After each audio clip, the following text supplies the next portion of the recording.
है, हो जाती है। तो ऐसी स्थिति को लेकर के यदि अपन सारे भारत के लोग आज अखंड भारत का एक सोपा दे दें, एक यदि तूफान अपन दे दें, तोहफा दे दें गौ माता के लिए, कि हम सारे हिंदुस्तानी, अखंड भारत की बात कर रहा हूं, सारे अखंड भारत के जो अपने, जिनके भगवान भारत में हैं, जिनके भगवान भारत में बिहार हुआ, जिनका निर्माण भारत में हुआ, वे सारे श्रावक एक ही नियम लेंगे, हम गौवंश को कभी बेचेंगे नहीं।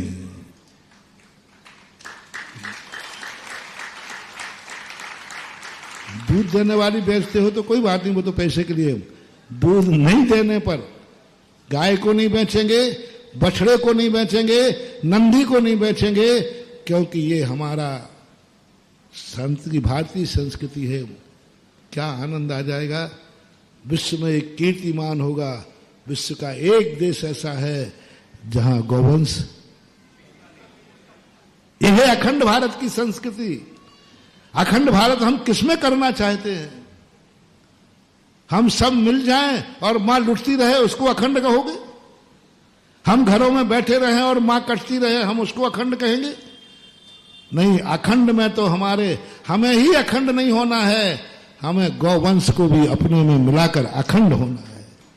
अखंड परिवार उसे कहूं, माँ बाप अलग रह रहे हैं और मियाँ बीवी अलग रह रहे हैं, उसे अखंड कहूं?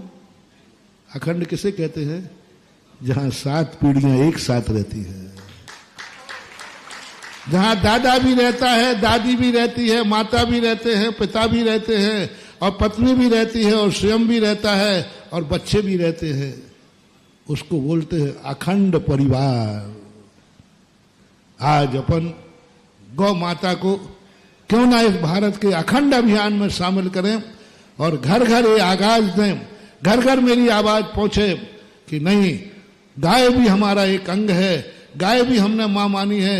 यदि मां मेरे घर में नहीं है तो हम अखंडित नहीं हैं, हम अखंडित नहीं हैं, हम खंडित हैं, क्योंकि मां हमसे अलग हो गई, मां को हमने बेच दिया। नहीं, ये जातियों के भेद जो थे हमने और आपने नहीं किए थे, हमारे पूर्वज महाज्ञानी टेलरों ने किए थे।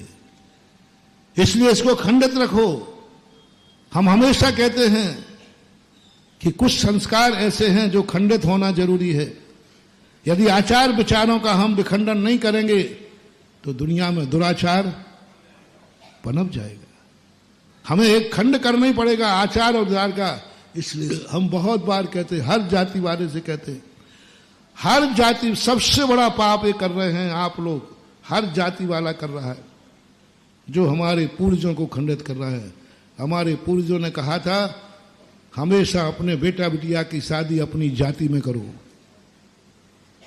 जाति में करो, इस खंडित पने को मत तोड़ो। अपनी जाति की रक्षा करना है, अपनी जाति की सुरक्षा करना है जो हमारे पूर्वजों ने बनाई। तो एक ही नियम लेके जाए, हर व्यक्ति अपने बेटा बिटिया की शादी जाति में करे, ब्राह्मण ब्राह्मण में, क्षत्रिय क्षत्रिय में, शूद्र शूद्र में, यादव यादव में, मीणा मीणा में, गुजर गुजर में। बोलो ये खंडितपना हमारे पूर्वजों का अच्छा था या बुरा? बिल्कुल भी अभी मुंह देखी मत करना। अपन कोई राजनीतिक मंच पर नहीं बैठे, अपन एक बोलो जाति जाति में विवाह होता है, ये अच्छा है कि मेरा लड़का किसी भी जाति से विवाह कर ले, ये अच्छा है। छाती पे हाथ रख के बोलना, झूठ मत बोलना, क्योंकि मैं तुम्हारा शेयर चाहता हूं। हर व्यक्ति से पूछना हूं, यदि अखंड होगा तो सबसे होगा। बोलो, अंदर से बोलना, हर पिता, आपकी बिटिया की शादी किसी भी जाति में हो, ये समर्थन आपका है, पिता का। बोलते नहीं हो। मेरे घर में कोई भी किसी भी जाति की बहू आए, बोलो है समर्थन? नहीं। और जब ये होता है तो आपको आंदोलन करना चाहिए, आपको एक बार का बहिष्कार करना चाहिए। ऐसा बेटा और बिटिया का कि हमारे पूर्वजों ने, जो टेलरों ने हमारे लिए जो बनाया था, टेलरों ने हमें जो विभाजन किया था, हमने उसको अखंड किया है और तूने जात पात को भुला दिया है। ये जात पात कोई भेद के नहीं थे, अभी मैं अखंड कर रहा हूं। जात पात हमारे आचार विचारते थे। जिस दिन भारत में जात पात खत्म हो जाएगा, उसी दिन भारतीय संस्कृति पाश्चात्य संस्कृति में चली जाएगी। उसी दिन पाश्चात्य संस्कृति में। आज के आधुनिक लोग, आज के लोग सब ये हमारे सामने प्रश्न भी बहुत करते हैं। मैंने कि जब तक मैं जिंदा हूं, इस भारत को पाश्चात्य संस्कृति नहीं बनने दूंगा। भारत का झंडा स्वतंत्र था, स्वतंत्र है और स्वतंत्र रहेगा। ये जाति भेद भारत की, भारतीय संस्कृति की असाधारण विशेषता है। ये जाति भेद किसी देश में नहीं है। ब्राह्मण, क्षत्रिय, वैश्य, ये जातियां कौन से देश में, बोलो? यही हमारा गर्व है, यही हमारा विवेक है कि हमने आचरण के बल पर जातियों में भेद कर दिए, और ये होना चाहिए। इसलिए मैं, कोई भी जाति का व्यक्ति दूसरी जाति में व्यवहार करता है, ना तो मैं उससे खुश रहता हूं, और यहां तक ना मैं उससे आहार लेता हूं।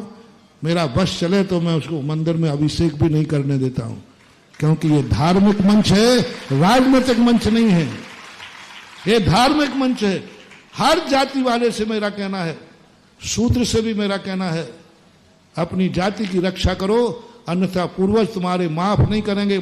शूद्र को भी अपनी कन्या, अपने बेटा को कभी भी दूसरी कितनी भी उच्च जाति में क्यों ना हो, उसमें शादी नहीं करना चाहिए, क्योंकि उसको अपनी जाति की रक्षा करना है। मैं इसका समर्थन हूं।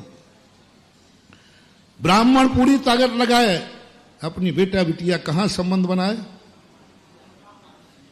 जैनी कहां संबंध बनाए, क्षत्रिय कहां संबंध बनाए। इससे क्या होगा? हमारे आचार और हमारे विचार क्या होंगे, बोलो ना? मजबूत होंगे। लोग इसको आधुनिकता के ढंग लेकर, अरे कोई कहीं से संबंध बनाओ, क्या फर्क पड़ता है? इसी का नाम पशु समाज है, इसी का नाम पाश्चात्य समाज है।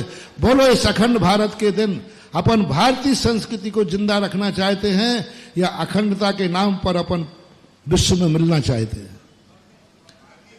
पूरे विश्व को अखंड करूं या भारत को?